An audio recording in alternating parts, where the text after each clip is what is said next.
From devastating tornadoes and tragic carbon monoxide deaths to major court rulings and other headlines making waves across the country, it's been another eventful week in the United States. Communities are responding to severe weather, public safety concerns remain in focus, and key decisions continue to shape the national conversation.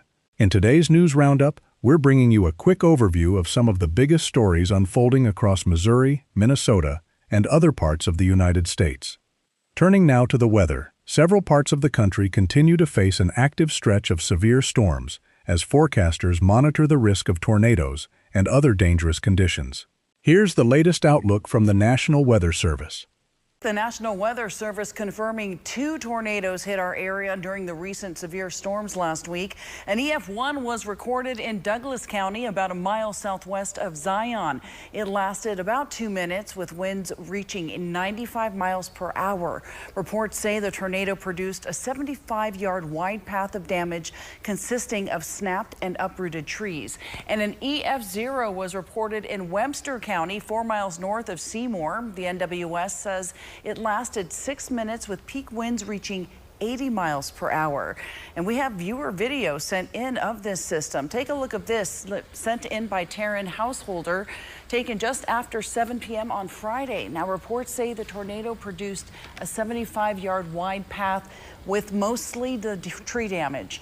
The National Weather Service is continuing to investigate and will be announcing new findings tied to the recent storms soon. Turning now to the courts. A closely divided 5-4 ruling is drawing national attention after a federal appeals court upheld a Mississippi law allowing mail-in ballots that are postmarked on or before Election Day to be counted if they arrive within 5 days after the election. The decision is expected to keep the debate over election laws and mail-in voting at the forefront. The court ruled today in several cases that were being closely watched, including in one that could have had a major impact on elections. Among the decisions today, the court ruled 5-4 in a dispute over whether states can count ballots that arrive after Election Day. The justices ruled that the state of Mississippi can collect ballots up to 5 days after Election Day, as long as those ballots are postmarked by the time polls close. It's a blow to Republican plaintiffs who tried to limit states counting ballots that are received after a given election day. President Donald Trump and other Republicans have argued states should not be allowed to count ballots that arrive after an election day. But the court ruled federal authority doesn't govern how states can collect and count their ballots or when that can happen. In another closely watched case, the court ruled Federal Reserve Board member Lisa Cook can remain in her job as litigation continues over her employment future. President Trump has been trying to fire Cook, who was appointed by former President Joe Biden. However, the court also ruled the president has the power to fire other political appointees, in particular FTC Commissioner Rebecca Slaughter, who had sued to keep her job after the president wanted to remove her. In these dual decisions, the court essentially created a carve-out protection for the Federal Reserve, arguing it is different than other federal agencies given its structure and history. The court has several other high-profile cases on which to rule, including a final decision on whether or not the president has the authority to end birthright citizenship. We're expecting more opinions to be released later this week. Reporting in Washington, I'm Trevor Shirley for News Nation. The ruling also marks a significant political setback for President, who described the decision as a tremendous loss. Trump has repeatedly argued that mail-in voting is vulnerable to fraud, making the court's decision another major development in the ongoing national debate over election laws and voting procedures. Starting this week, Springfield police are increasing their enforcement at a busy crosswalk in the city. The high-intensity activated crosswalk, which is short for HAWK, is located on North Glenstone Avenue, just north of Kearney Street. Ozarks First Michael McLaughlin is live there at the roadway. And Michael, you have details on what police are calling a special operation. In an effort to reduce pedestrian crashes and save lives, the Springfield Police Department has stepped up crosswalk enforcement across the city. The initiative comes amid growing concerns over pedestrian safety, with one woman sharing how she lost her brother just a few months ago after a series of accidents along the same roadway. She says she hopes the increased enforcement will help prevent other families from experiencing a similar tragedy. Of this year, Nina Greger lost her two brothers, Christian Berry and William Turner, after they were struck by a car while crossing a road near Chestnut Expressway and Grant Avenue. We're just doing our best, working with the new way of life now that doesn't include them. She believes more enforcement would be beneficial, not just here, but everywhere. More areas that are safe to cross, the better. My brothers didn't even like that specific crosswalk that they had to go past every day anyways. Greger also asks drivers to please stay alert to prevent future accidents. I think a lot of people are getting a little bit too comfortable in their cars when they're in charge of driving. They don't need to be eating or on their phones or that they don't need to be distracted when they're operating heavy machinery or cars, vehicles. Meanwhile, new details are emerging about the recent rise in accidental carbon monoxide deaths across the United States. Officials say unintentional fatalities have climbed sharply over the past decade, with the increase largely linked to the growing number of natural disasters and the widespread use of portable generators during extended power outages. The issue was brought into sharp focus just days ago, following a deadly carbon monoxide incident at Boyd's in Montgomery County, prompting renewed calls for the safe use of fuel-powered equipment and greater awareness of the dangers of carbon monoxide exposure. Yeah, well, Sydney, Montgomery County Police and Fire were here just a short time ago investigating a carbon monoxide incident. Officials have confirmed with Fox 5 that a car inside the garage was left running, resulting in a tragic incident. Now, you can imagine how gut-wrenching this is for family members who knew the two people in that home. The house is just right behind me. You can see windows are open, the doors are open to kind of put in some fresh air there while police are patrolling the area as that happens. But when we got here on scene, this is what it looked like. This is on the 1200 block of Fernberry Lane in Boyd's. According to Montgomery County Police, two people were found dead inside the home after dangerously high levels of carbon monoxide were detected. Investigators say just before 4 p.m., a concerned family member called 911 after they couldn't reach their relatives. When officers arrived, they found the two victims dead inside. Again, fire crews and police officers, they helped with the investigation.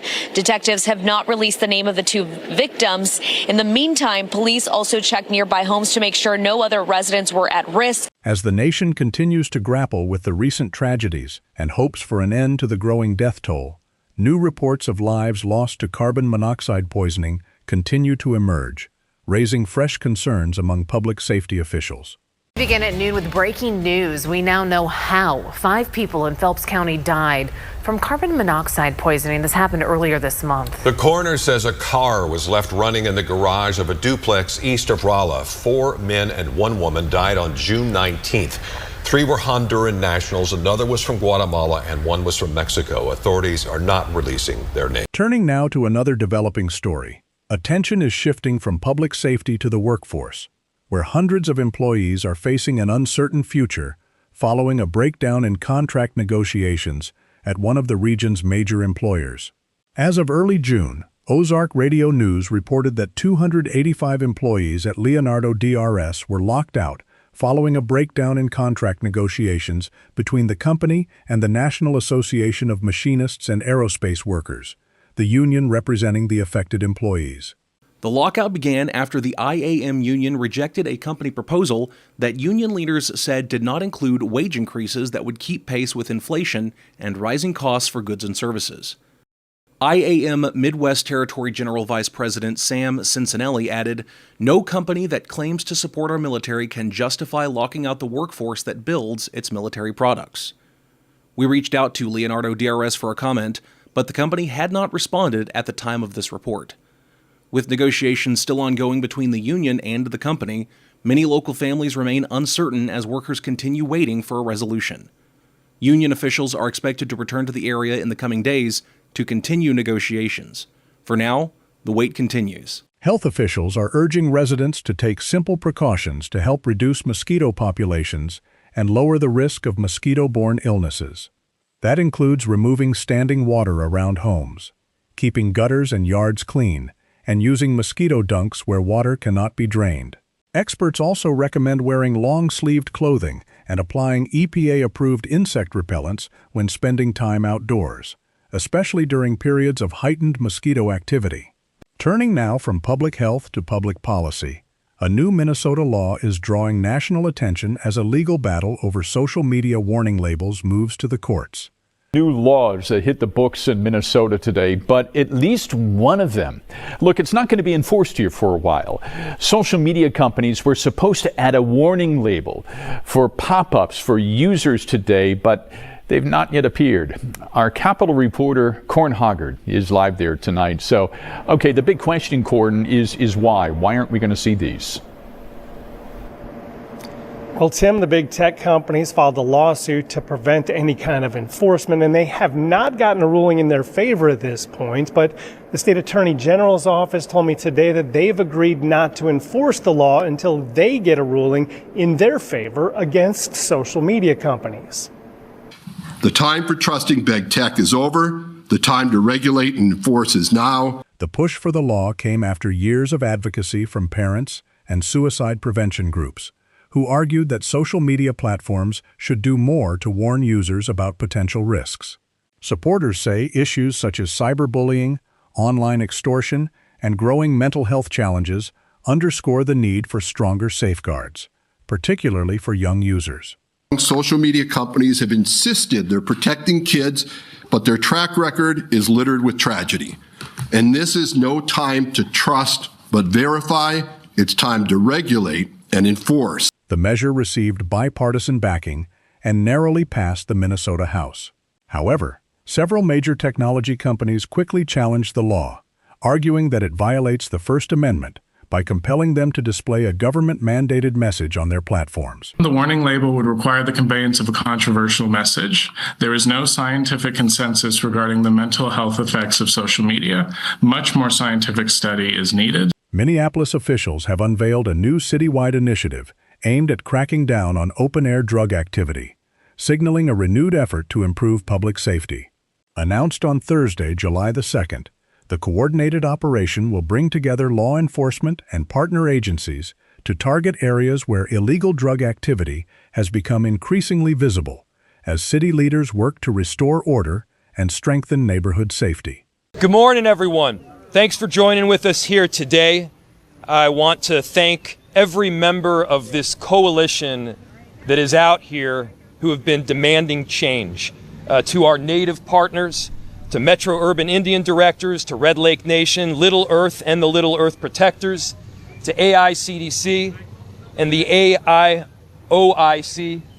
These are organizations that we've been partnering with that have been demanding change and have been insisting that we need to not just treat these communities with compassion and respect, but understand the massive impact that these open-air drug markets have on their children and on their respective communities. I want to thank our law enforcement partners, Minneapolis Police, Park Police, Metro Transit, and the Hennepin County Sheriff's Office and Sheriff Dewana Witt. I want to thank our city staff, especially our commissioner, Todd Barnett, who is a huge reason why we're here today. He saw the need for stronger coordination and a more clear response, and he's helped develop that response from the ground up. I also want to take a moment to just stop and take in the community. Among those in attendance was Dewana Witt, the sheriff of Hennepin County Sheriff, Minnesota's most populous county, home to more than 1.28 million residents. During the gathering, Sheriff Witt outlined the state's strategy for tackling the root causes of open-air drug markets and explained the coordinated efforts being put in place to curb illegal drug activity and improve public safety. Hosted by the U.S. Attorney's Office alongside MPD, FBI, and the DEA on the indictments related to drug trafficking organizations that is wreaking havoc in our communities. Investigators tracked some of the suspects who are accused of selling deadly narcotics, and they found that some of that dealing occurred in open-air drug markets right here in Minneapolis. Open-air drug markets aren't just havens for those suffering from addiction. They're also responsible for destroying the neighborhood economy. Research has consistently shown that these places are associated with increased violent crime, high property crime, public health concerns, reduced perceptions of safety, declining business activity, lower quality of life, and a greater demand on all of our first responders. We know that arrests and citations alone won't solve the underlying problems: addiction, poverty, mental health issues, and homelessness. I was an addiction professional for quite some time, and I grew up in a family and a community not far from here that was also plagued with addiction. I know firsthand how drugs destroy families and communities. So this is personal for me, not just professional. I know the challenges, especially when someone doesn't accept resources. An integrated approach that blends law enforcement with trauma-informed social services to provide continuous engagement and build trust is what is needed, along with working with those that live in our community. This includes those individuals who declined to accept those resources. We cannot leave the rest of our community fearing for their safety. We cannot afford for children to believe that drug dealing and drug abuse is a norm. We cannot accept that. Our children deserve better. Our communities deserve better. We all deserve better. Open air drug markets will be dealt with. That I can promise you. We will continue to enforce the very laws that are in place to assist us in dismantling the deadly drugs that are harming our community. The impacts of drugs are far-reaching and destructive to all communities. And that's why it will take all of us to combat what we are seeing here right in this very community.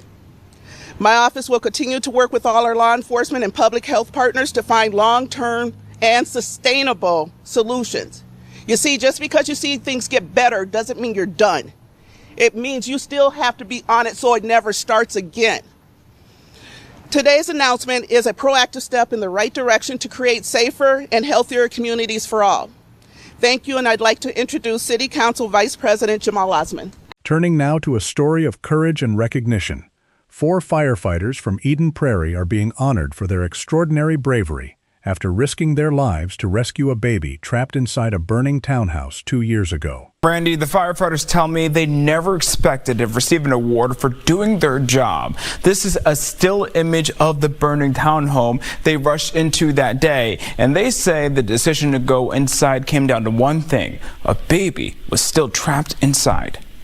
I was a very vulnerable little kid that was left alone in a burning house. Police body camera video shows the townhome engulfed in flames as firefighters arrived. And it was getting to the point where we had to make a quick, fast decision. Assistant Chief Justin Johnson sent then Captain Matt Worthington and 2 firefighters through the back of the home without a hose line to search for the infant. It was firefighter Josh Prevette who spotted the baby. He calls out that he's found somebody. He says he's found a victim, and then he calls out right away that it's an infant. He came towards me, and when he passed by me, we were at a very close distance, and I looked down. I intentionally was trying to look to see the condition of the baby as he was moving, and I couldn't make it out because of visibility. They got the baby out safely. I took hold of that child and brought them onto the front side of the house where we met up with Hennepin EMS. 2 years later, that split-second decision is being recognized with the Freedom 250 Hometown Hero Award. And finally, we turn to the nation's economy. The latest jobs report shows hiring slowed in June, with U.S. employers adding just 57,000 new jobs, well below economists' expectations. The weaker-than-expected figures are raising fresh questions about the pace of economic growth and the overall strength of the labor market. The U.S. economy added 57,000 jobs in June. That was less than expected. The unemployment rate coming in at 4.2%. We've got NBC News business and economy reporter Ali Canal at the big board. Also joining us, Investopedia's editor-in-chief and chief business editor of People Inc., Caleb Silver. Good morning to both of you. Ali, let's start with you. Walk us through the numbers, how they compare with previous months. Yeah, well, as you said, Joe, coming in below expectations here. So the estimate was 115,000 jobs added in June. That coming in at 57,000. So just around half that was expected. We also got downwardly revised numbers for both April and May. April, remember we had that blowout jobs report, 179,000 jobs added. That was revised lower by 31,000 to 148,000 jobs. And then in May, same thing, 172,000 jobs added last month. Not necessarily true. That was revised down by 43,000 jobs to 129,000 here. Now, the good news is that the unemployment rate did come in a touch below expectations here at 4.2%. So coming down a little bit. And that honestly is pretty low by historical standards here. You can see we had some choppiness. Right here is when you had that government shutdown. So a bit of lag in the data here. But 4.2% is pretty good. The issue, though, is that a lot of folks out there that are looking for jobs, they're having a difficult time finding one. It's what's been described by economists as low hire, low fire. And that's what makes this a tricky job market right now, Joe. Allie will give you the sector breakdown in a second, but leisure and hospitality is where exactly we thought we would see those job gains because of the World Cup, because of a lot of summer events going on. But we actually saw steep job losses there. And Allie mentioned the unemployment rate of 4.2%. Yes, low, right near the Fed's target. But the labor force participation rate, only 61.5%. That is very low.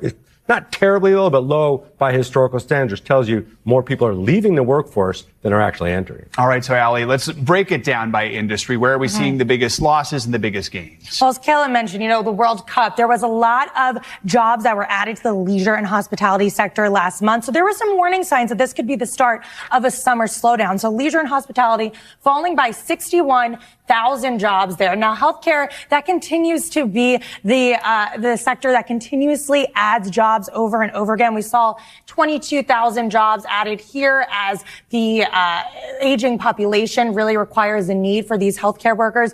Manufacturing, a pretty good barometer on the economy. Pretty much little change there, just around 3,000 jobs added. And we do know that the manufacturing sector has been expanding over the past few months.